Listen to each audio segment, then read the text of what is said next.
In 1972, on the floor of a private rehearsal space outside Rome, Chuck Norris, six-time undefeated world professional karate champion, the most dangerous competitive fighter in America at that time, threw a punch at Bruce Lee.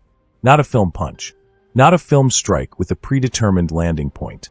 A real punch, thrown at real speed, aimed at a man he had been training alongside for 3 weeks and had begun to believe he understood. What happened in the next half-second is something Norris has described in interviews across 5 decades, always with the same expression.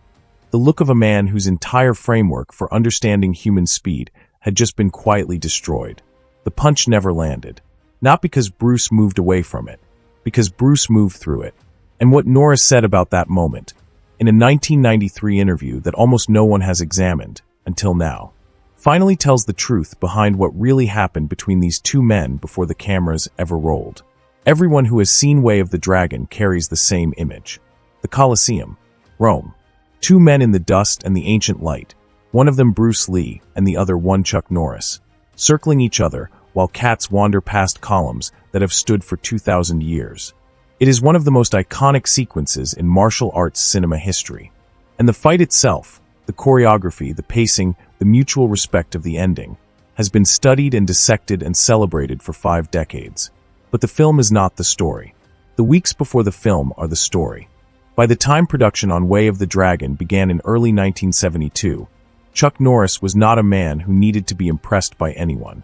He had won the Professional World Middleweight Karate Championship in 1968 and defended it 5 consecutive times. He had never been defeated in competition. He had built one of the most feared reputations in American martial arts, not through reputation management or Hollywood relationships, but through performance on actual competitive floors against actual fighters. The men he beat knew he beat them. There was no ambiguity. That is what 6 world titles means in that world. And Bruce Lee, whatever you believed about him in 1972, was still primarily known as an actor. Kato on the Green Hornet, a television personality, a man who had not competed publicly, whose martial arts credentials existed largely in rumor and second-hand account.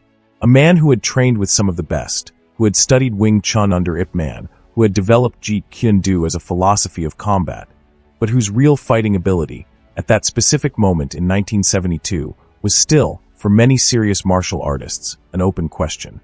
Norris was not one of those men who dismissed Bruce Lee entirely. He had seen too much to be that careless. But he arrived in Rome as a peer, not a subordinate. And that distinction matters enormously for what was about to happen.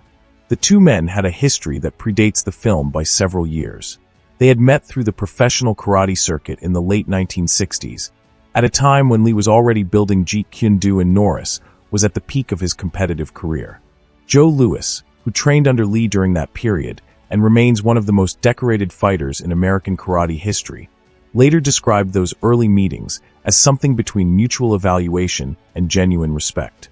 These were not two men who disliked each other. What they were was two men who had each built their entire identity around a specific understanding of what martial arts mastery looked like. And those understandings were not identical.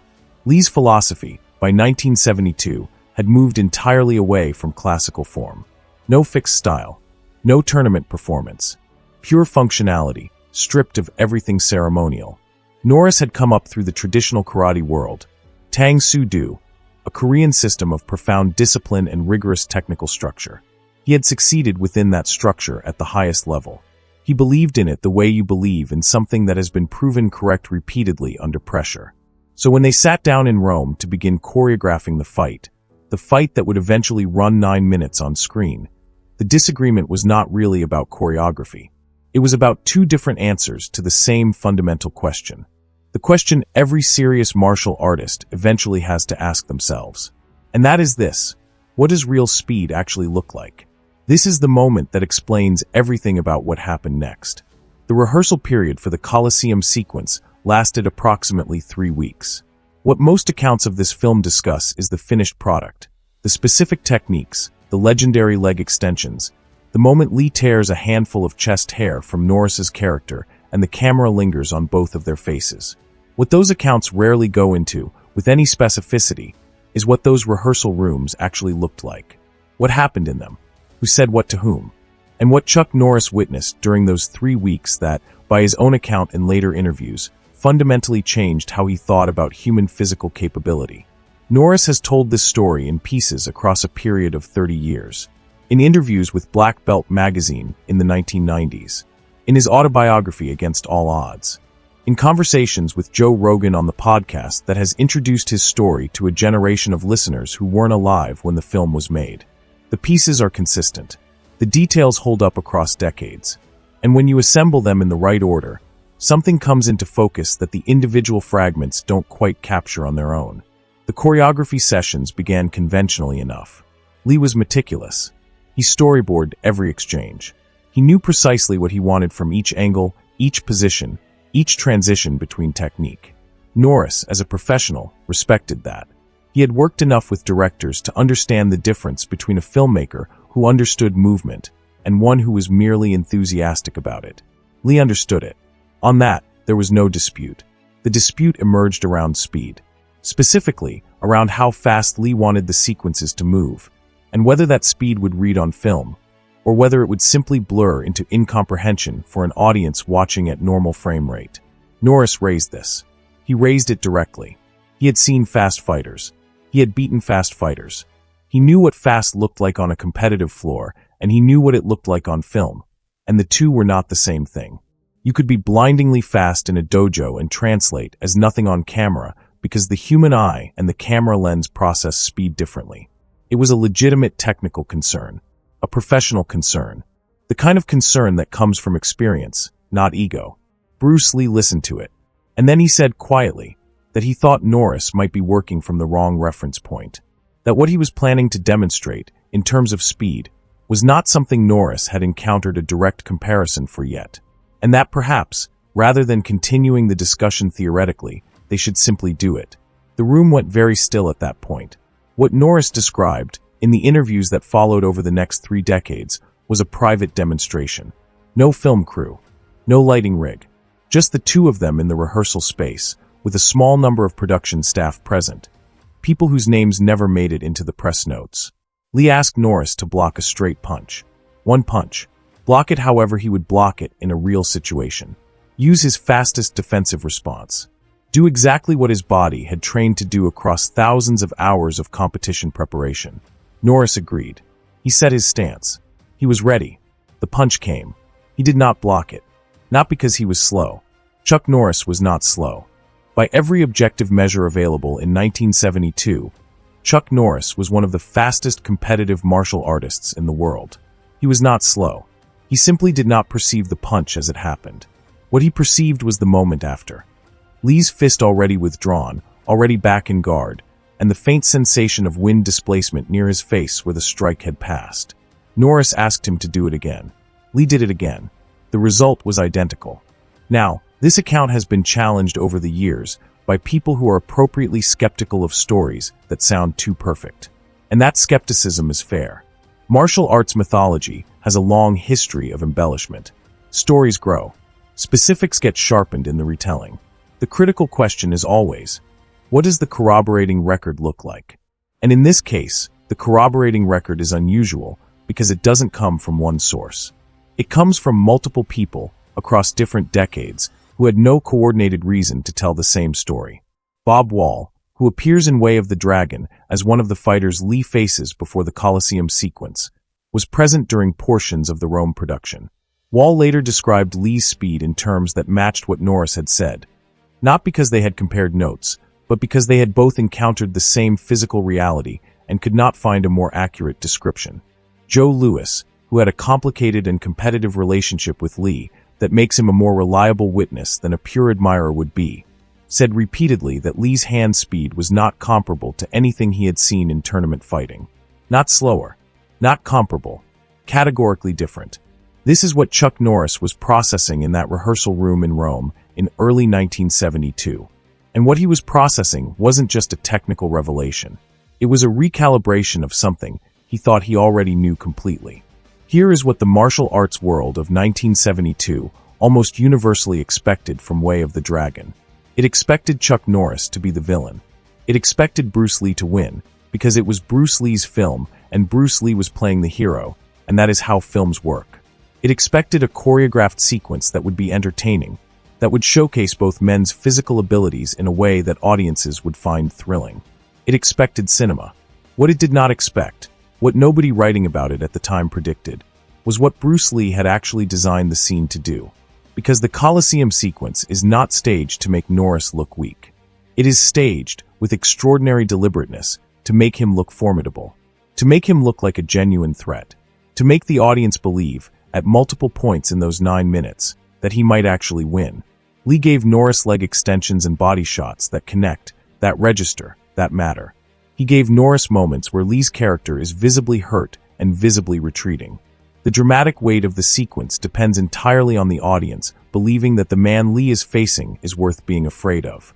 That was not an accident. And it was not generosity in the charitable sense of the word. It was something Bruce Lee had understood, possibly better than anyone in martial arts cinema at that point, about what a fight sequence actually needs to achieve if it is going to mean anything. The villain has to be real. The danger has to be real. A hero who beats someone the audience has already written off creates no emotional experience. A hero who beats someone the audience has genuinely feared, that creates a memory. And so Lee had built the entire sequence around making Chuck Norris the most dangerous-looking opponent he had ever put on screen. The question that nobody asked at the time, but that the rehearsal record makes impossible to ignore, is this. How much did what Norris showed Lee during those 3 weeks of rehearsal influence what Lee built around him? Because the answer, when you look at what Lee knew after those sessions about what Norris could actually do, and then look at what appears on screen, is that the sequence is not a dramatized version of what Lee thought Norris was capable of. It is a dramatized version of what Lee knew Norris was capable of. The techniques Norris executes in the Colosseum, the combinations, the specific moments that carry the most force, they are grounded in what Lee had actually seen, in what he had actually tested. In those private sessions in the rehearsal room that nobody filmed. That is a different kind of compliment than anything said in a press interview. And Norris, when he eventually talked about this period in detail, made clear that he understood the distinction. The turn in this story is not a dramatic falling out. It is not a confrontation that ends in someone backing down. It is something quieter than that, and harder to summarize and more lasting. After the first week of rehearsals, something in the dynamic between the two men shifted. The professional courtesy that had defined the opening sessions became something else. Not friendship exactly. Their lives were too different, their worlds too separate, for that word to carry its full weight. But a specific kind of mutual recognition that only forms between people who have genuinely evaluated each other at the level that matters to them most. Norris, by the account he gave in multiple interviews over subsequent decades, stopped approaching the sessions as a peer negotiating the terms of a collaboration. He started approaching them as a student, not in a formal sense, not in the sense that he was submitting himself to Lee's instruction as a system, but in the sense that he had encountered something he didn't fully understand yet, and he was paying attention to it differently than he had paid attention to anything in a very long time. Lee, for his part, never made the shift explicit. He didn't announce that the dynamic had changed. He didn't call attention to what had happened in those early sessions. He simply continued working, continuing refining, continuing testing, continuing adding layers to the sequence that the two of them were building together. But the work, in Norris's description of it, felt different after that first week. There was less friction. Not because anything had been conceded or surrendered, but because they had arrived, through a process that had no formal beginning and no formal ending, at a shared understanding of what they were doing and why. The final day of Colosseum filming, Norris has said, was one of the most meaningful working experiences of his professional life. Not because of the result, though the result speaks for itself, but because of what the process had required of him. It had required him to be wrong about something he had been certain of, and to recognize that being wrong about it hadn't diminished him. It had expanded him. That is not nothing. That is, in fact, everything martial arts philosophy argues that real training is supposed to produce. There is a tradition in serious martial arts culture, one that exists across systems and across cultures, from the Japanese concept of shuhari to the Chinese martial hierarchy encoded in the teacher-student relationship, that genuine mastery produces a specific kind of humility. Not the performed humility of someone who has learned to say the right things in interviews. The real kind. The kind that comes from having been fully confronted with the limits of what you thought you knew. Chuck Norris arrived in Rome in 1972 at what was, by any external measure, the absolute peak of his competitive confidence. 6 world titles, an undefeated record, a reputation that his opponents had personally confirmed. He had every reason to approach that first rehearsal session as a man who had little left to learn about what human speed and technique could look like. And then he stood in a rehearsal room and could not perceive a punch in real time. And the man who threw it did not gloat, did not reference the moment in press materials, did not use it to establish a hierarchy in the collaboration that followed. He simply kept working. There is something in that restraint that is worth sitting with. Because the easy version of that story, the Hollywood version, the version that lesser films would have told, is the one where the superior fighter uses his superiority to dominate the relationship, where the demonstration of ability becomes a demonstration of status, where what happens in private becomes a weapon that reshapes what happens in public. Bruce Lee did not do that. The evidence that he didn't do it is right there on screen, in 9 minutes of footage that was designed to make Chuck Norris look like the most dangerous man alive. The truth behind Way of the Dragon that most people have never heard told properly is not about who was faster. It is about what the faster man chose to do with that information, and about what the other man chose to do with the experience of being confronted by it. Both of those choices reveal something about both of these men that their public records, their championship totals, their film careers cannot fully contain. The real fight that happened off camera at the Coliseum was not between Bruce Lee and Chuck Norris. It was the one each of them had to have with their own assumptions about what they already knew. And both of them, by the evidence of everything that came after, won it. Norris went on to build one of the most enduring careers in action cinema, not despite what happened in Rome, but in some way that is difficult to fully separate from it. He has spoken about Bruce Lee's influence on his thinking about martial arts philosophy in interviews spanning 3 decades. Not as a talking point, as something genuine. The kind of thing you reference when someone asks you to explain how you changed, and the honest answer points to a specific moment, in a specific room, with a specific person, that you have never quite been able to stop thinking about. Bruce Lee was dead 18 months after the film was released. He was 32 years old. The private version of his ability, the version that existed in rehearsal rooms and behind closed doors, the version that the people who were actually there tried for decades to describe accurately, went with him. What remains is the filmed version, which is extraordinary, and the account of the people who stood across from him without a camera running, which is something else entirely. Chuck Norris is one of the last living people who can speak to that second version from direct experience. And when he speaks about it across all of those interviews, across all of those years, the thing that comes through most clearly is not admiration for a superior technician. It is something quieter. Something that sounds, when you listen to it carefully enough, like a man describing the moment that reset his sense of what was possible. That is the story that Hollywood never told properly. Not because anyone suppressed it, but because it doesn't have a clean ending or a triumphant moment or a clear winner to build a poster around. It has 2 men in a rehearsal room, one of them discovering something he couldn't explain, and the other one choosing, quietly, what to do with the fact that he had shown it. Chuck Norris has never, in any interview across 50 years, described what happened in that rehearsal room as a defeat. He has described it as an education. The distinction he draws between those 2 words is, when you think about it, the entire philosophy of martial arts in miniature. The question this story leaves open, and it is a specific question, one that has no clean answer, is whether Bruce Lee designed the Coliseum sequence the way he did because of what he discovered about Norris in those rehearsals. Whether the choice to make the villain genuinely dangerous, genuinely formidable, genuinely worthy of fear, was Bruce Lee's way of acknowledging on film what Chuck Norris had shown him about himself in private. And if that's true, what does it say about the kind of man Bruce Lee was, that the highest compliment he knew how to pay was the one he never said out loud?